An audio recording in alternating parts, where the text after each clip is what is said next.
तो बेटा हम लोग बात कर रहे थे आयनिक इक्विलिब्रियम की, और आज की इस क्लास में हम लोग डिराइव करने वाले हैं हाइड्रोलिसिस कांस्टेंट, जिसे KH से रिप्रेजेंट करते हैं, डिग्री ऑफ हाइड्रोलिसिस जिसे H से रिप्रेजेंट करते हैं, and pH of the solution for different types of salts. अलग अलग तरह के सॉल्ट के लिए हम KH, H और pH को डिराइव करेंगे। तो पहला सॉल्ट हमने यहां लिया है, हम बात करने वाले हैं पहले salt of weak acid and strong base. तो अगर वीक एसिड और स्ट्रॉन्ग बेस से कोई सॉल्ट बनता है तो उस सॉल्ट के लिए हमें hydrolysis constant, degree of hydrolysis और pH of the solution calculate करना है। तो चलिए हम लोग इस सॉल्ट के लिए पहला डेरिवेशन करते हैं KH, जिसे आप क्या बोलते हो? तो आप बोलते हो hydrolysis constant. Hydrolysis constant drive करते हैं हम लोग KH। चलिए हमारा सॉल्ट कैसा है? तो हमारा सॉल्ट है वीक एसिड और स्ट्रॉन्ग बेस का बना हुआ।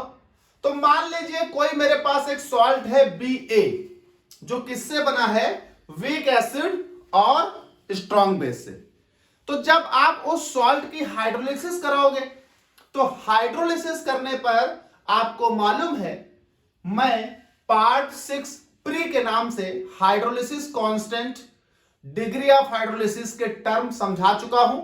आपने अगर नहीं पढ़े हैं तो आप पार्ट 6 प्री के नाम से, इससे पहला वाला वीडियो है, उसमें आप hydrolysis constant, degree of hydrolysis आप क्या होता है, क्या कॉन्सेप्ट है, आप देख लेंगे।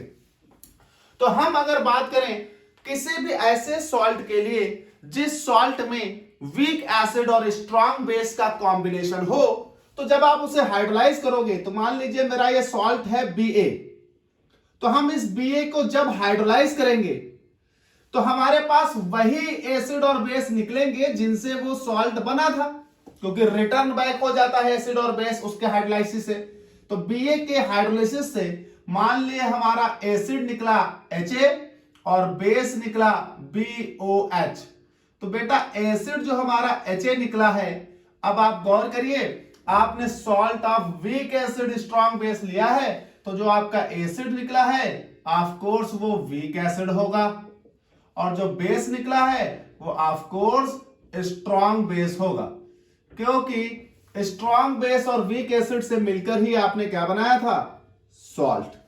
तो हमने एक सॉल्ट मान लिया है BA, और उस BA सॉल्ट की हाइड्रोलिसिस करा दी, और हाइड्रोलिसिस के बाद हमें क्या प्राप्त हुआ?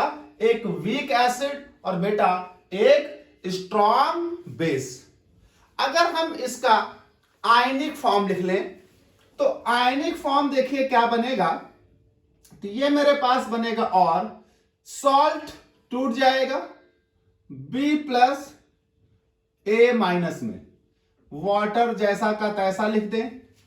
जो वीक एसिड है ये पार्शियली आयोनाइजेबल होता है, इसलिए वीक एसिड को यहां डिसोसिएट नहीं करते, ऑलमोस्ट ना के बराबर डिसोसिएट होगा ये। साथ ही साथ ये स्ट्रॉन्ग है, it's completely ionisable, it's completely dissociated, this B plus and OH minus. देखिए कुछ कॉमन है दोनों तरफ, जो कॉमन पोर्शन है वो कैंसिल आउट कर दीजिए, क्योंकि इधर से B प्लस आयन, उधर से B प्लस आयन, तो रिजल्टेंट जो रिएक्शन बनी है इसे देखिए, ये आपके पास आ गई A minus plus H2O gives to HA plus OH minus.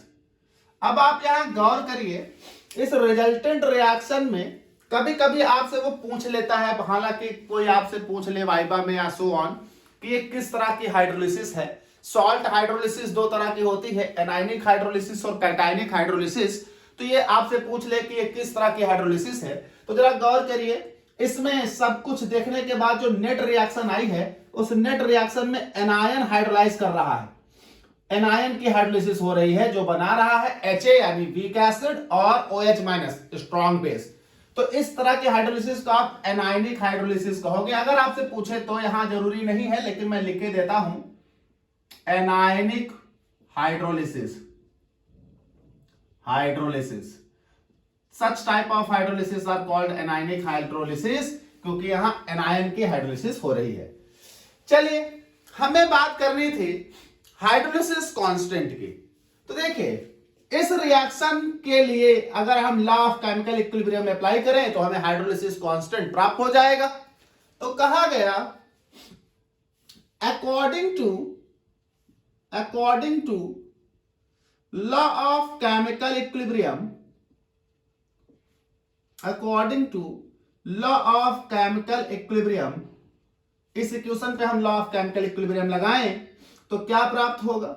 आपको प्राप्त होगा K इक्वल्स टू प्रोडक्ट की कंसंट्रेशन यानी HaOH माइनस अपॉन रिएक्टेंट की कंसंट्रेशन A माइनस और H2O। किसी भी हाइड्रोलिसिस के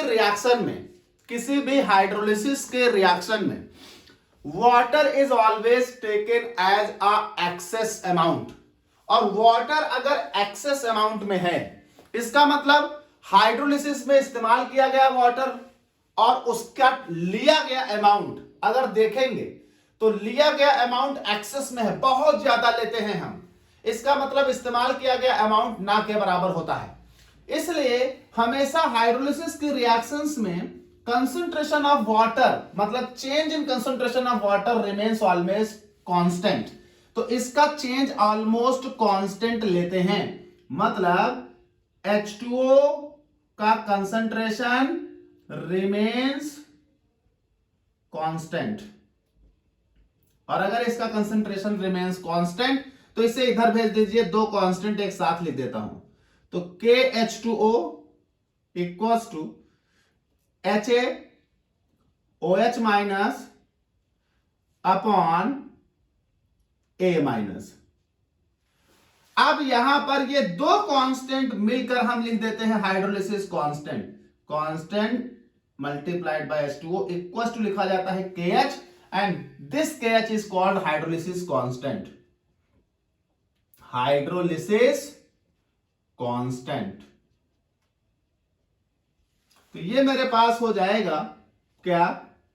KH equals to this is HaOH minus and concentration of A minus, इसे बना दिया इक्वेशन 1। तो ये हमारे पास KH इक्वल्स टू निकला HaOH माइनस A माइनस, इसे मैंने बोल दिया इक्वेशन 1। अब जरा गौर करिए, जो इक्वेशन आपने लिखी है, इस इक्वेशन में ये अभी अनडिसोसिएटेड फॉर्म यानी नॉन आयनिक फॉर्म है, और ये भी undissociated form non ionic form है। अब जरा इसे देखिए, ये वीक एसिड था, वीक एसिड होगा तो पार्शियली आयोनाइज होगा, मतलब लगभग ज्यादातर अमाउंट उसका HA के रूप में ही रहेगा, इसलिए इस रिएक्शन में HA लिखा है। लेकिन अगर हम उसका डिटेल में अब देखें तो HA पार्शियली आयोनाइजेबल है, तो इसका मतलब भले उसका ज्यादातर अमाउंट HA में रहेगा, लेकिन HA भी एक इक्विलिब्रिया बना रहा होगा, किसके साथ? अपने आयंस के साथ। तो कहा गया for weak acid HA, for weak acid HA, the dissociation equilibrium is, तो जरा देखिए डिसोसिएशन इक्विलिब्रियम क्या होगा वीक एसिड HA के लिए। तो डिसोसिएशन इक्विलिब्रियम होगा HA गिव्स टू क्या? H plus A minus. तो डिसोसिएशन इक्विलिब्रियम होगा वीक एसिड HA के लिए इस तरह से, HA partially ionized into H plus and A minus, and the law of chemical equilibrium also applicable in this reversible reaction। और यहां से क्या निकलेगा? क्योंकि ये एसिड है तो डिसोसिएशन कांस्टेंट ऑफ एसिड निकल आएगा। The dissociation constant for acid is given by क्या लिखोगे? Ka equals to concentration of product law of chemical equilibrium से निकलेगा अपॉन रिएक्टेंट HA। ये हमारे पास हो गया इक्वेशन 2। अब देखिए वाटर भी यहां नॉन आयनिक फॉर्म है, तो अगर वाटर का आयनिक फॉर्म यानी आयनिक प्रोडक्ट ऑफ वाटर लिखें तो आयनिक प्रोडक्ट ऑफ वाटर सबको मालूम है KW equal to concentration of H plus into concentration of OH minus होता है। तो तीसरी बात, the ionic product of water is given by तो ये हो जाता है KW equal to concentration of H plus concentration of OH minus. इसे बनाओ इक्वेशन 3। याद रखिएगा हम यहां पर salt of weak acid strong base के लिए हाइड्रोलिसिस कांस्टेंट KH निकाल रहे हैं, लेकिन कभी भी किसी भी सॉल्ट के लिए निकालना हो तो याद रखिएगा हाइड्रोलिसिस कांस्टेंट की इक्वेशन बनेगी, वीक वाला एसिड या बेस जो होगा उसकी एक इक्वेशन बनेगी। अगर दोनों वीक होंगे तो इस तरह की एसिड के लिए एक और बेस के लिए एक बनेगी, और एक बनेगी आयनिक प्रोडक्ट ऑफ वाटर। करना क्या है आपको कि हाइड्रोलिसिस कांस्टेंट निकालने के लिए जो आयनिक प्रोडक्ट ऑफ वाटर है और बाकी जितनी है, तो बाकी जितनी इक्वेशन है उनको मल्टीप्लाई करना और आयनिक प्रोडक्ट ऑफ वाटर से डिवाइड कर देना, आपका सॉल्यूशन आ जाएगा। तो हमारी कितनी है, 1 2 3 है इस करंट सिचुएशन में, तो 1 और 2 को मल्टीप्लाई करेंगे तो multiply equation 1 and 2 then divide by equation 3 we get. तो देखिए मल्टीप्लाई करिए इक्वेशन 1 KH KA, तो ये हो जाएगा KH इंटू KA, तो इक्वल टू इधर की भी वैल्यू तो ये हो जाएगा HA OH minus upon A minus into ये हो जाएगा H plus A minus upon HA। तो 1 और 2 को देखिए मल्टीप्लाई कर दिया, अब इनसे डिवाइड करना है तो डिवाइड बाय KW, यहां डिवाइड बाय दिस पलट कर आप मल्टीप्लाई कर दीजिए 1 अपॉन से, चाहे इसे डिवाइड करिए वो पलट जाएगा, तो ये हो जाएगा 1 upon H plus OH minus. अब देखिए जब ऐसा आप करेंगे तो याद रखिएगा ऑलमोस्ट इस तरह की एक इक्वेशन बनेगी। क्या करना है, हाइड्रोलिसिस ऑफ वाटर वाली जो रिएक्शन है, मतलब आयनिक प्रोडक्ट ऑफ वाटर वाली जो रिएक्शन है, उसे छोड़कर बाकी जितनी इक्वेशन बनी है सबको मल्टीप्लाई करना है और आयनिक प्रोडक्ट ऑफ वाटर से डिवाइड कर देना है, तो इस तरह की कोई सिचुएशन आ जाएगी। अब देखिए ऑलमोस्ट सब कट जाएंगे, यहां HA से HA, A माइनस से A माइनस, OH माइनस से OH माइनस, H प्लस से H प्लस, उधर बचेगा सिर्फ 1, तो ये आपके पास बचेगा KH into KA upon KW equal to 1। तो यहां से KH इक्वल टू क्या आएगा, hydrolysis constant KH equal to आ जाएगा KW upon KA। This is the hydrolysis constant for the salt of weak acid strong base. तो ये हमारे पास वीक एसिड स्ट्रॉन्ग बेस के लिए हाइड्रोलिसिस कांस्टेंट निकल आया। अब हम इसी सॉल्ट के लिए क्या निकालें, दूसरी वैल्यू H। तो अब हम इसी सॉल्ट के लिए H निकालेंगे, तो ये हो गया hydrolysis constant. Now we calculate the H। तो अब हम H डिराइव करते हैं, तो यहां हम हेडिंग बदल देते हैं। हाइड्रोलिसिस कांस्टेंट पहला था, ये देखिए पूरा आपके सामने डिराइव हो गया, ये आपका हाइड्रोलिसिस कांस्टेंट निकल गया। किस सॉल्ट के लिए, salt of weak acid strong base के लिए। Now we derive the H यानी डिग्री ऑफ हाइड्रोलिसिस। तो हम यहां हेडिंग देते हैं बदल, आप जरा गौर करिएगा। अब हम लोग बात करने जा रहे हैं second portion degree of hydrolysis की,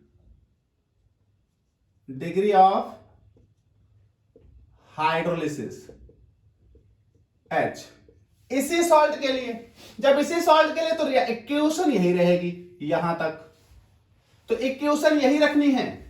now we derive the degree of hydrolysis.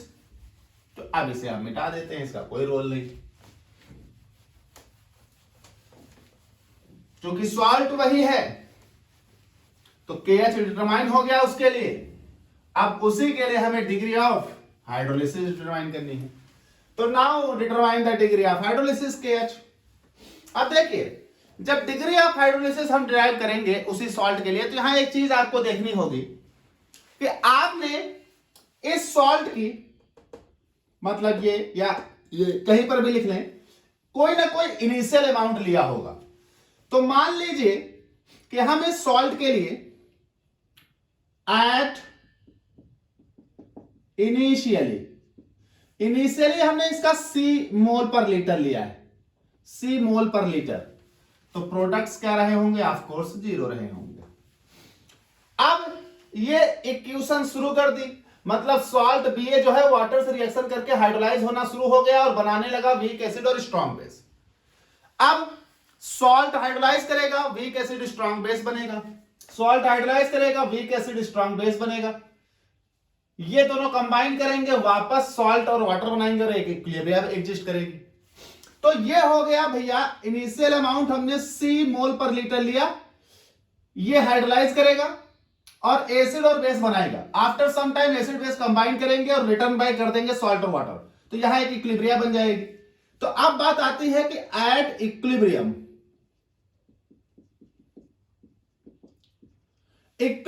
पर ये सॉल्ट कितना है? तो भाई हमने शुरुआत में C लिया था, अब इक्विलिब्रियम पर ये कितना है? अब ये कितना है कैसे पता चलेगा? देखिए, मैंने 100 रुपए लेकर आपको मार्केट में भेजा, आप 100 रुपए लेकर मार्केट में गए, कुछ पैसों का आपने सामान खरीद लिया, तो आपके पास कितने बचे? तो जाहिर सी बात है आपके पास उतने ही बचे होंगे जितने 100 रुपए से खरीदे गए सामान के पैसों को घटाकर आए। 100 रुपए आपके पास थे, 40 रुपए का आपने सामान खरीद लिया, तो आपके पास कितने बचे? तो आप कहोगे सर 100 माइनस जो मैंने खर्च कर दिया 40, तो बचे कितने? 60। तो मेरे पास इनिशियल C मोल पर लीटर था, कुछ हिस्सा हाइड्रोलाइज हो गया, कितना हाइड्रोलाइज हो गया बस ये पता चल जाए तो हमें अब पता चल जाएगा इक्विलिब्रियम पर ये कितना बचा, क्योंकि जितना हाइड्रोलाइज हो गया होगा उसको इससे घटा देंगे। तो कितना हाइड्रोलाइज हुआ इसे समझने के लिए जरा आप देखें, एक फॉर्मूला पढ़ाया था, degree of hydrolysis H equals to क्या होता था? Number of moles hydrolysed upon total taken. कितना आपने शुरुआत में लिया और कितना हाइड्रोलाइज हुआ। तो शुरुआत में आपने कितना लिया? देखिए, C मोल पर लीटर लिया, तो H इक्वल्स टू हो जाएगा number of moles hydrolysed upon C। तो नंबर ऑफ मोल्स हाइड्रोलाइज, कितना हाइड्रोलाइज हुआ कैसे पता चलेगा? H इंटू C, जहां पर H क्या है? Degree of hydrolysis. तो number of moles hydrolyse H into C, इसका मतलब इतने मोल्स हाइड्रोलाइज हो गया। तो जब इतने मोल्स हाइड्रोलाइज हो गया, इतना यहां से घटा दिया जाएगा, C minus H into C, इतना हाइड्रोलाइज हो गया। तो जब इतना हाइड्रोलाइज हो गया तो C ओरिजिनल कंसंट्रेशन से इतना घटा दिया, इसका मतलब इक्विलिब्रियम पर आते आते इसकी कंसंट्रेशन इतनी बचेगी। अब C मोल पर लीटर लिया था, अब बचा है C माइनस HC मोल पर लीटर। तो सर ये कितना बना? ऑफ कोर्स जितना हाइड्रोलाइज हुआ वो प्रोडक्ट में कन्वर्ट हुआ है। जैसे आप सपोज करिए आपके पास 1 मोल BA होता, तो इसके टूटने से 1 B प्लस बनता, 1 A माइनस बनता।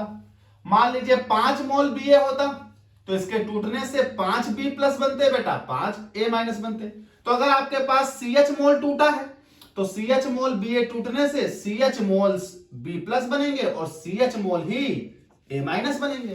तो इसके टूटने से CH मोल्स ये बनेगा और CH मोल्स ये बनेगा।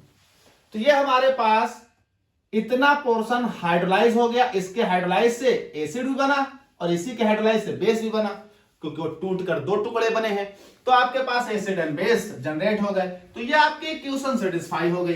तो आपने शुरुआत में लिया था C मोल्स पर लीटर, जो कि इक्विलिब्रियम पर बचा है C माइनस HC। क्यों? क्योंकि HC मोल्स हाइड्रोलाइज हो चुका है। चलिए हम इस पर law of chemical equilibrium apply कर देते हैं। Now applying law of chemical equilibrium. क्या होता है? KH hydrolysis constant KH equals to concentration of products, बेटा CH इंटू CH, तो हो जाएगा C square H square upon C minus HC। अगर किसी को इसमें कंफ्यूजन है तो बेटा हम दो बार लिख देते हैं, कोई दिक्कत थोड़ी है। ये लो CH इंटू CH, यहां से कॉमन ले लो तो CH इंटू CH अपॉन यहां से C कॉमन आएगा, ये बचेगा 1 माइनस H। एक C से एक C कट गया। अब भैया कंबाइन कर देता हूं मैं, तो KH इक्वल्स टू ये बचेगा CH square upon 1 minus H। इसे मैं बना लेता हूं इक्वेशन 1। ये बचा KH equals to CH square upon 1 minus H। जरा इधर एक बात समझिएगा। Suppose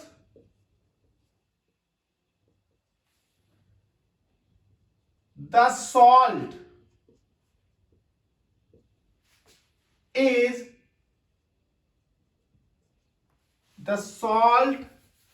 is hydrolyzed in very small amount. Suppose the salt is hydrolyzed in very small amount. मान लिया सॉल्ट बहुत थोड़ी मात्रा में हाइड्रोलाइज हुआ है। दैट इज, इसका मतलब हुआ H मतलब degree of hydrolysis is too small. इसका मतलब डिग्री ऑफ हाइड्रोलिसिस बहुत छोटी है, ना के बराबर सॉल्ट हाइड्रोलाइज हुआ है। ऐसे सिचुएशन में now H is very small as compared to 1, so H can be neglected. So H can be neglected as compared to 1। Denominator वाला जो 1 के साथ सब्सट्रैक्शन में लिखा है उसे as compare to 1। thus equation 1 becomes, तो आपने इस H को निगलेक्ट कर दिया एज कंपेयर टू 1, क्योंकि सॉल्ट बहुत ही ना के बराबर टूटा था और डिग्री ऑफ हाइड्रोलिसिस ना के बराबर थी, नेग्लिजिबल थी। तो this is neglected as compare to 1, तो बचेगा KH equals to CH square. KH equals to CH square. अच्छा, KH equals to CH square लिखे या नियरली इक्वल टू आप लिखे तो ज्यादा बेहतर आपको होगा, क्योंकि आपने कुछ निगलेक्ट किया है। हालांकि आप इक्वल्स टू लिखे या नियरली इक्वल्स टू लिखे, वो आप निगलेक्ट कर चुके हैं। तो यहां से H square equals to KH upon C। Now H equals to root KH upon C। ये आपके पास डिटरमाइन हो गया degree of hydrolysis. Now this is degree of hydrolysis. अच्छा, यहां इसे हम दूसरे रूप में भी लिख सकते हैं। कैसे? क्योंकि आपको मालूम है कि KH की वैल्यू अभी मैंने इसी सॉल्ट के लिए डिराइव की थी, तो क्या आई थी? तो के एच की वैल्यू आई थी के डब्ल्यू अपॉन के ए। अगर हम यहां रख दें तो ये हो जाएगा एच इक्वल्स टू रूट और के एच की वैल्यू हो जाएगी के W upon K A into C. Now this is another form.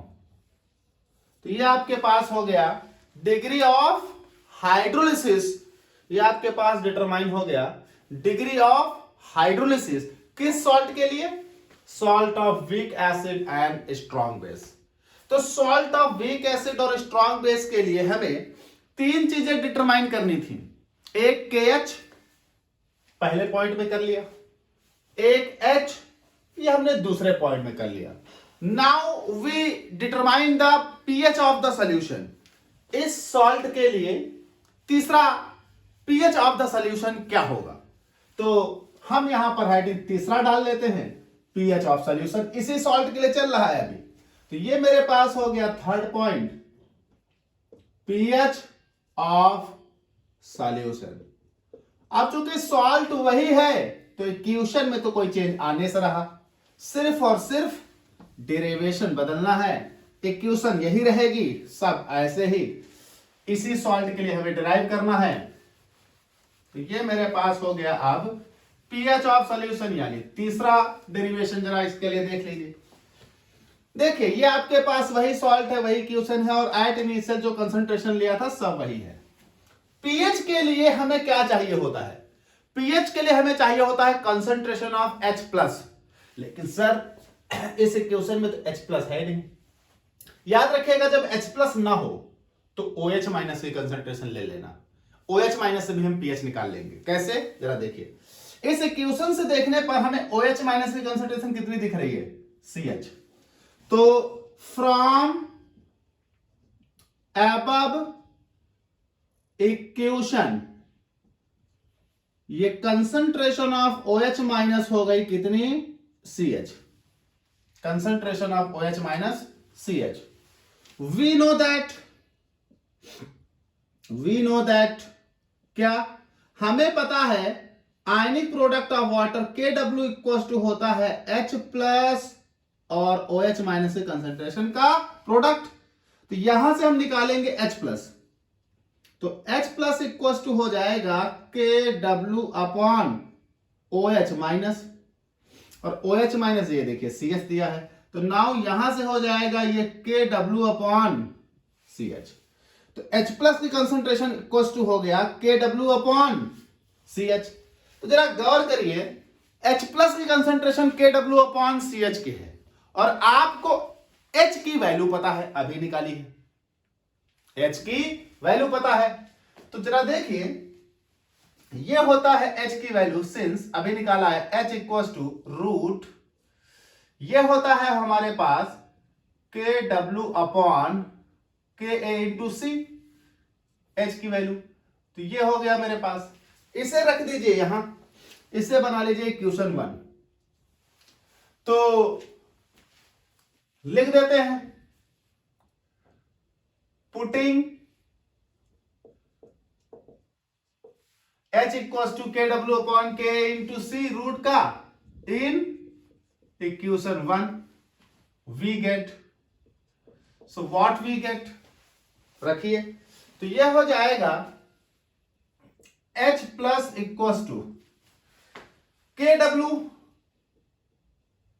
Upon C। H की वैल्यू रखोगे तो H की जब वैल्यू रखोगे तो H नीचे है, पलट जाएगा, तो यह हो जाएगा इनटू रूट KA इंटू सी अपॉन KW। भाई नीचे H था, पलट कर रख दिया, इन्हें अंदर ले जाओ तो यह हो जाएगा H प्लस इक्वल टू, ये अंदर ले जाओगे तो ऊपर KW अंदर जाएगा तो KW का स्क्वायर आएगा, जरा रूट के अंदर ले चलो इनको, तो यह आ जाएगा KW का स्क्वायर अपॉन C का स्क्वायर इनटू ये हो जाएगा K इंटू सी अपॉन ये हो जाएगा KW।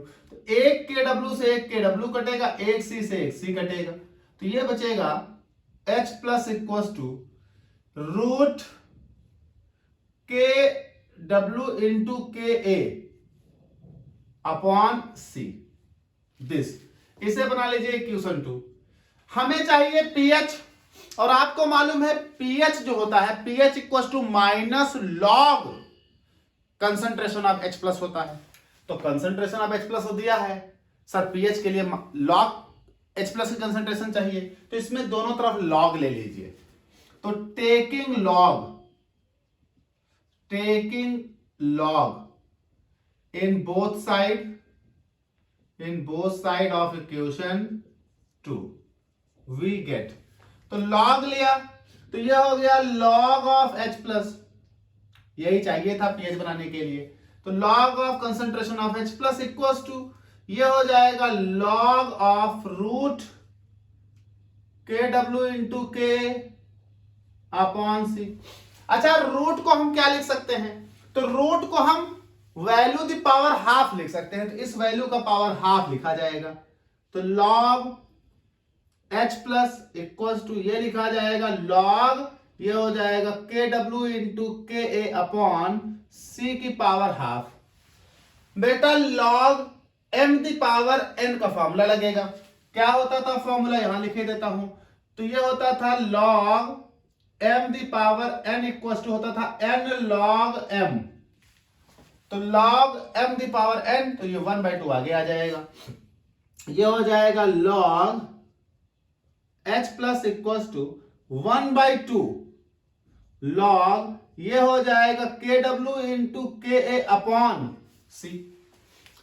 इसमें बेटा log m अपॉन n का फॉर्मूला लगाओ, तो इधर मिटा लेता हूं, अब इसकी आवश्यकता नहीं पड़ेगी, आप एक बार देख लें, मिटा दिया। तो